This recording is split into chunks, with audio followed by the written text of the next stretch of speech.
Welcome to another episode of BODS Sessions. Today we're with Thomas. He's a dad of two, I believe. He's a mental health nurse. He plays mixed abilities rugby, support worker. So yeah, let's get into it. Right, welcome Tom to BODS Sessions. Nice to meet you again.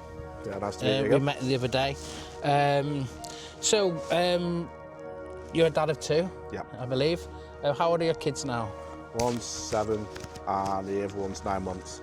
Wow, I bet the chaos level in your house is quite chaotic at times. Yeah. Yeah? So I believe, right, we're here today at one of your favourite places, I believe, Bala Lake. Yeah. Junior photography. Now, obviously being a dad is quite a difficult situation, not for everybody, but you know, so do you think that, what was that moment like when you first that moment where you were going to be a dad? How did that feel for you? Over the moon, because I always wanted to have my own child. Yeah. Also at the same time, it's more responsibility. I'm basically the only one out, me and my obviously now wife and all sorts basically works. So also I have to push myself even more. Yeah. And while at the same time she was suffering from her own mental health problems. Oh, did she? I bet that's Yeah. quite difficult. Because when we got together, she only just recently lost her nan, who Oh, she was God. really, really close to. Oh, really? And then finding out we're in probably about 3-4 months. So that's two major blows in like a really short period of time. Yeah, when we found out she was pregnant in October in that same year, it was kind of like, it was a big hit for her, Yeah.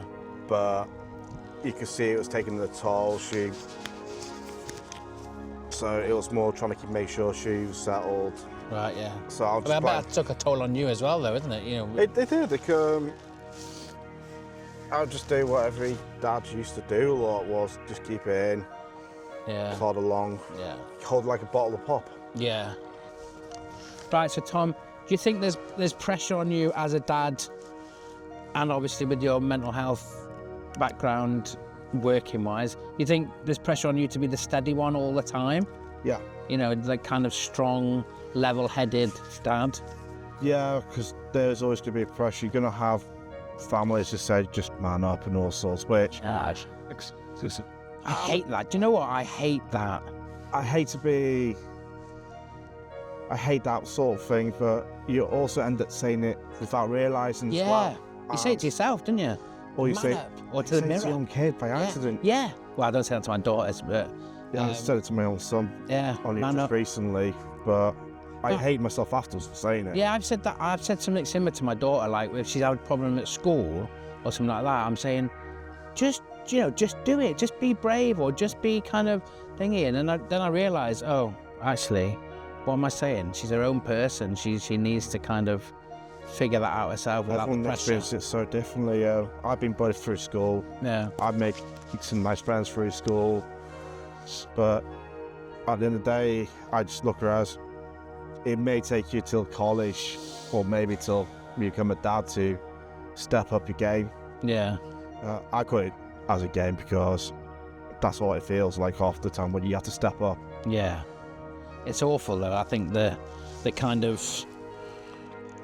stigma, I think it is, isn't it? Stigma when you're a bloke and you, especially when you're a dad, you know, that to man up. If you know, like I've tried to talk to friends before about stuff, and they're just like, "What? I don't understand. You're a dad now. Get on with it." You know, which I get that because I've got friends that just crack on with it, you know. But then I see that, you know, they've got nobody to talk to or nothing and like that. And for years I didn't have anybody to talk to. So yeah, I don't know. It's just there's a stigma involved. Is terrible. That stigma, and I'll say from experience, because I still now and then do it, but not to the extent anymore. Yeah. Is you let that play in your head, you bottle up, and you carry on adding more and more bottles in. Yeah. Till one of them explodes, and it could be stack it up. It could be you shouting at someone. Yeah. It could be you punching the wall. Yeah, the wrong people get on the end of it, don't they? My wife's seen first hand what I've done. Yeah. My kids have. Punched doors. Yeah. So we touched upon at the beginning of your love for mixed abilities rugby. You're heavily involved in that. What does that give you that normal life kind of doesn't? If you're not in the care industry and you're like another, like let's say, how dare they? Sorry. Oh, keep it going. If you're like in any sort of industry, and you want to give rugby a go, but you're too scared about getting tackled and all that, mixed abilities is kind of like another level of, if you don't want to get tackled, it could be touch. Yeah. Well, others like poor little me will go in, get tackled just for you lot. Yeah. But it's all the sense. Do you use it like an escape from your normal life or outlet, or is it literally just, because, and I don't mean that in a bad way, where your missus is going to watch this and go, right, you're not going to rugby anymore. Like, I mean, like, do you find yourself in that kind of team environment? Kind of, do you use it more as an outlet? Let's not say escape. An outlet.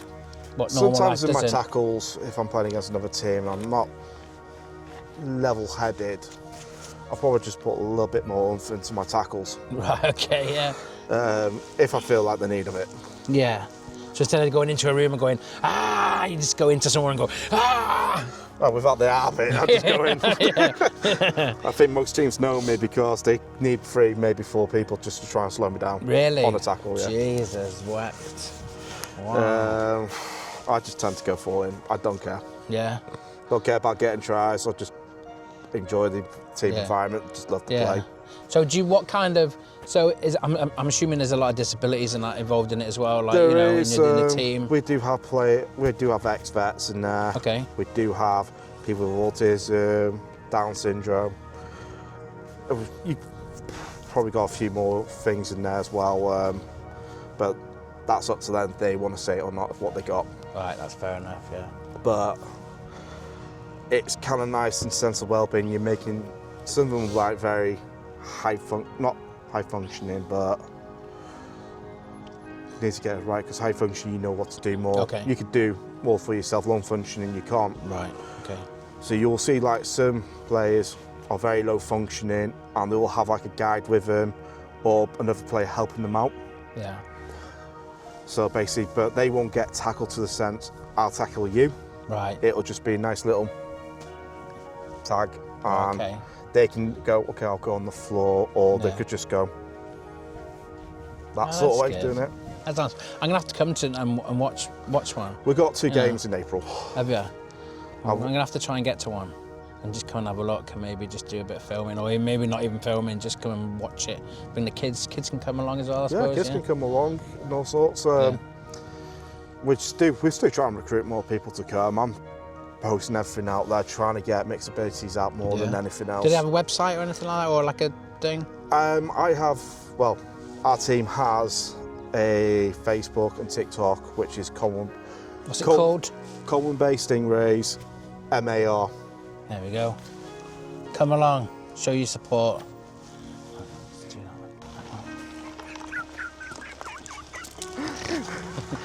So, Tom, what would you say is the hardest time of the day in your house? Every day. Pretty much 24/7. There's no specific time in the day where you think, God, this is, I think the most stressful will be at night time with the kids. Because one of my kids, bless him though, it took him ages just to go to the toilet for a number 2. Okay. It basically took to using a phone to get him to do it. Okay. It was through an app called Poo Goes to Poo Land. Oh really? That sounds cool. Yeah. Poop goes to Poo Land. Yeah. That's great. It's kind of weird. Yeah, sounds weird. But if it works. It does work. Yeah. And that got recommended by, I think it was either from a family start group or Flying Start, what we got here. Yeah. Oh yeah, Flying Start, yeah, I've heard of that. That's good. Yeah, mine's always bedtimes for me, especially with Aria, who's 7 now. She just, when I say it's bedtime, she's like, no. I want to stay up more. I want to stay up more. Whereas before she was like, yeah, that's fine. It was really good, but yeah, literally now it's no, and it's an absolute nightmare to get her to bed. I bet it goes up to about midnight, 1 o'clock, doesn't it? Yeah, yeah, not that bad, but Yanley has to literally sleep with her. Ugh. You know, literally put her down, which is a bit of a nightmare. So Tom, would you say that you're a bit of a more of a talk it out dad or a suffer in silence dad? Bit of both. Bit of both, yeah? I'll say 90% suffer in silence, because that's the way I am since I've been bullied and all I'm going sorts. to come this side because the sun. You want to get my good looks now? Yeah. That's what I was thinking. Got to show the people how beautiful you are. Because that's how I've been bullied and all that. Why should I be myself when you just get bullied? But that 10%, it's been talking out because only recently, let's say the past,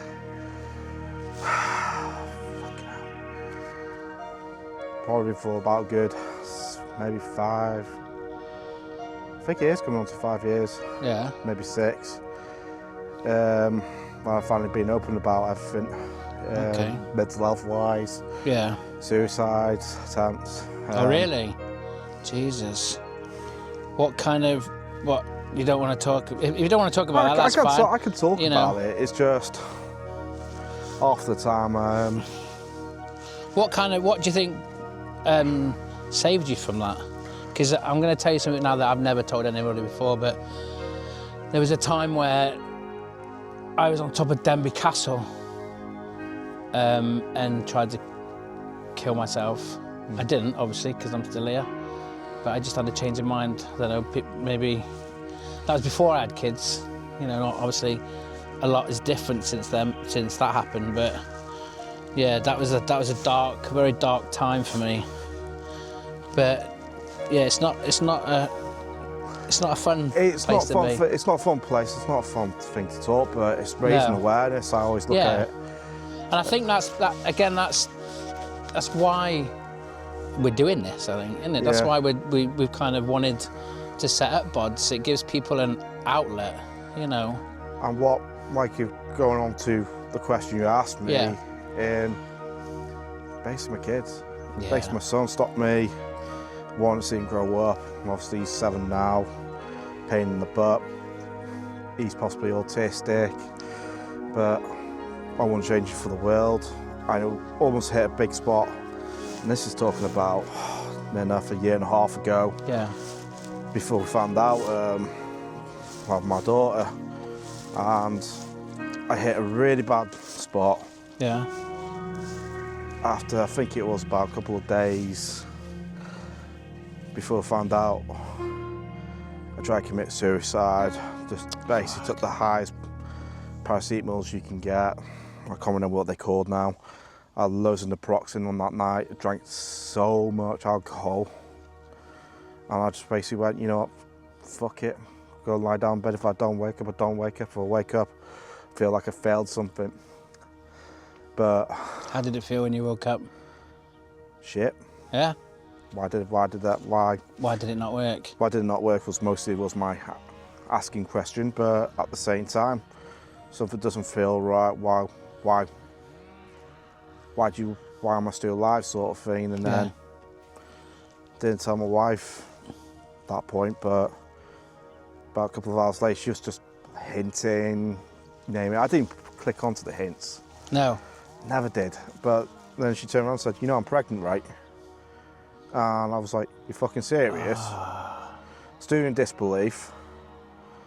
Until she showed me, and I'll tell you this, how many pregnancy tests? I thought that was a car crash then. I thought it was an airplane. Does about 12 pregnancy tests on inline bed. Yeah. All saying positives. And I didn't smile. I broke down. Yeah. Cried my eyes out, and she asked me why am I like that, and I turned around and said, I tried to commit suicide the other night. and I feel bad for doing it. And she just gave me one of the biggest hugs and said, everything's going to be fine, you know That's brilliant. And obviously went on tablets for a bit, one of the powerful ones, because I used to be on sertraline. Right. Then went straight on to venlafaxine, I think it's called, on the highest dose than that one. So I started getting the side effects. I pretty much went cold turkey only since December on that. But I haven't looked back since. Yeah, look at you now. Having my daughter. It's changed. It must be such a polar opposite to how you felt back then, and then like how you're feeling like today, maybe talking about it, and kind of obviously it brings it probably back to the fold. It'll still hit home. I'll say a lot of things about. I still don't remember half the stuff I did when I broke down, when I blacked out. Yeah. All I still remember is what my friends told me and what pain I felt afterwards. Okay. Right. Just got home from Bala, and I thought I'd just do a little outro because I didn't really kind of manage to do one. Just finished filming with Tom, and I just want to say that I really enjoyed talking to Tom. The way he opened up about everything, I felt was really important. It's an important message to get out there. Sure. I don't think I could open up like that as much as he did. So kudos to him. But Bala Lake is a Bala Lake setting, and I loved how passionate he is about photography and passionate about he is about his kids, and to a certain extent passionate about, you know, his problems, because he's the first one to admit that he's not perfect, like none of us are. So yeah, I just wanted to say thank you, Tom, for that, and kudos to you. You're a great dad. You are a very open book, which not a lot of people are. You've told me how Brotherhood of Dads has helped you out a lot, and so if anybody is out there watching and can resonate with Tom at all, or you know is going through anything that Tom has talked about, then please join our Discord community. We're there to help. We are there to literally help you and be your peer support, you know, no matter what time of the day. No dad walks alone.